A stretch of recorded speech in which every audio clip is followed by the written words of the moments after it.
dire que le PVP est plus cher est aussi faux que dire que le PVP est moins cher. Parce que ce n'est pas le PVP qui est en cause. PVP, c'est une arme, contrat de partenariat, c'est un outil. C'est un outil qui est à la fois efficace, et parce qu'il est efficace, il est potentiellement dangereux.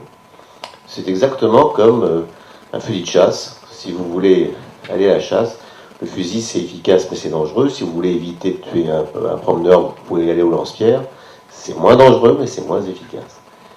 Le PVP, le contrat de partenariat a l'intérêt, encore une fois, et ça permet de rebondir sur la question fondamentale, qu'est-ce qu'on peut faire pour aider les collectivités à trouver les moyens de leurs investissements. Je n'ai aucune réponse à court terme là-dessus. Il n'y a pas de magie là-dessus. Nous sommes en période de vache maigre. Mais sur le long terme, la vraie question, c'est comment peut-être éventuellement, non pas trouver immédiatement les moyens d'investir, mais comment, sur le long terme, sur mes investissements, éviter les gaspillages éhontés qu'on analyse aujourd'hui sur des contrats à long terme passés il y a 20 ans, ou 30 ans, ou 40 ans. Et ça, que ce soit en gestion en régie, ou que ce soit parfois d'ailleurs en concession. Et l'intérêt du contrat de partenariat, fondamentalement, c'est pas je vais trouver un financement extérieur, c'est sa globalité. C'est le fait que, et derrière la globalité, un contrat assis sur des performances. C'est-à-dire le fait que dans un même contrat, on responsabilise l'opérateur depuis le début en disant vous allez me concevoir, vous allez me construire mon investissement, et vous allez me le maintenir, je ne vous paye que si vous le maintenez convenablement, à des objectifs de performance. Donc à vous de réfléchir dès le départ sur la solution la plus économique et la plus intelligente pour que vous arriviez à une maintenance convenable. Donc ça, c'est l'intérêt. C'est le enfin, alors qu'on a la loi MOP en France qui empêchait cela, et qui scinde un architecte qui fait son projet, un constructeur qui construit, et un mainteneur qui va dire je ne peux pas maintenir parce que le constructeur est un âne, et le constructeur qui vous dira j'ai construit comme ça parce que l'architecte est un âne, et ça nous enrichit, nous les avocats, sur des contentieux sur 10, 12, 15 ans, mais évidemment c'est pas une bonne technique et on le sait bien.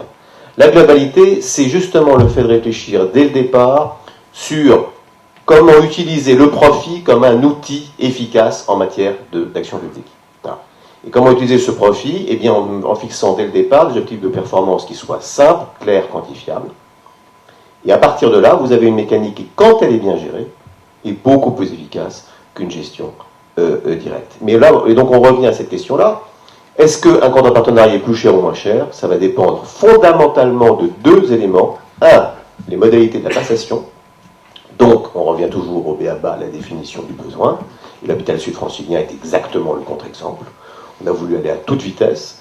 On a changé combien de fois? 4 fois, 5 fois de directeur de projet du point de vue public? 7 fois? Bon, bref, c'est ce qu'il ne faut pas faire. Définition du projet, claire, définition du besoin, et on prend le temps. Un contrat de partenariat, c'est minimum 18 mois, c'est minimum 2 tours de dialogue, etc.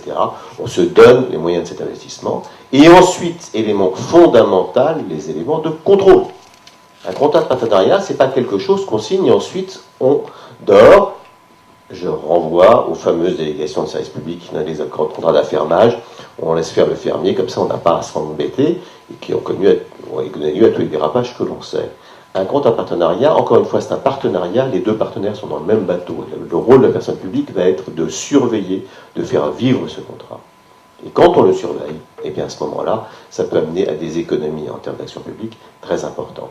C'est un outil difficile, très contraignant, et très contraignant sur le long terme, mais c'est un outil efficace, ça fait pas de doute.